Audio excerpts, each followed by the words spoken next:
Hello movie lovers, welcome back to filmy bowl. కల్కి సినిమాలో ప్రభాస్ పాత్రను రిజెక్ట్ చేసిన స్టార్ హీరో ఎవరో తెలుసా?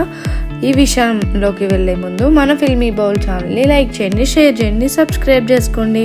So coming to the video, కల్కి సినిమా ప్రపంచవ్యాప్తంగా భారీ వసూలుని రాబడుతుంది. ఈ సినిమాలో నటించిన అమితాబ్ బచ్చన్, కమల్ హాసన్, ప్రభాస్ లాంటి యాక్టర్లకు అన్ని వర్గాల ప్రేక్షకుల నుంచి ఆదరణ లభిస్తుంది. ఇక ఈ మూవీ విడుదలైన ప్రతి చోట రికార్డులను తిరగరాసే కలెక్షన్లు అయితే రాబడుతుంది. అయితే ఇలాంటి చారిత్రాత్మక చిత్రాన్ని ప్రభాస్ కంటే ముందు ఓ సూపర్ స్టార్ ముందుకు అవకాశం వస్తే ఆయన రిజెక్ట్ చేశారని తెలిసింది. ఆ స్టార్ హీరో ఎవరనే విషయంలోకి వెళ్తే, మహానటి సినిమా బ్లాక్ బస్టర్ విజయం అందుకున్న తర్వాత మెగాస్టార్ చిరంజీవి నివాసంలో ప్రెస్ మీట్ జరిగింది. ఆ మీట్ లో నాగశ్విన్ ను, నిర్మాత అశ్విని దత్ ను ప్రశంసలతో ముంచెత్తారు. ఆ సందర్భంగా వారి మధ్య జగదేక వీరుడు అతిలోక సుందరి సినిమా సీక్వెల్ ఆలోచన వచ్చింది. అయితే ఆ ఆలోచన అలానే ఆగిపోయింది. ఆ తర్వాత కొద్ది రోజులకు చిరంజీవిని కలిసి నాగశ్విన్ తాను రాసుకున్న కల్కి కథను వినిపించాడు.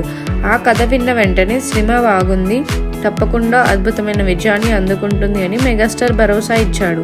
నాగి కథ చెప్పిన విధానం, అతడి విజన్ కు చిరు ముచ్చట పడ్డారు. అయితే చిరంజీవి ప్రశంసలు కురిపించడంతో నాగశ్విన్ తన మనసులో ఉన్న మాటను బయటపెట్టారు. ఈ సినిమా కథ మీకోసమే రాశాను, మీరు ఒప్పుకుంటే మీతో సినిమా చేయాలనే ఆలోచన ఉంది అని చెబితే వెంటనే చిరంజీవి నిరాకరించారు. ఈ సినిమాలో భైరవ పాత్రను నేను చేస్తే కరెక్ట్ కాదు అని అతడి జడ్జిమెంట్ ఇచ్చారట. ఇక చిరంజీవి స్వయంగా భైరవ పాత్రకు ప్రభాస్ అయితే కరెక్ట్ పర్సన్, ఆయనతో సినిమా తీస్తే కథకు న్యాయం జరుగుతుంది, అంతేకాకుండా రీచ్ ఎక్కువ ఉంటుందని తన అభిప్రాయాన్ని చిరంజీవి మొహమాటం లేకుండా చెప్పేశారంట. దాంతో కల్కి సినిమా ప్రాజెక్టుకు ప్రభాస్ వద్దకు వెళ్ళింది.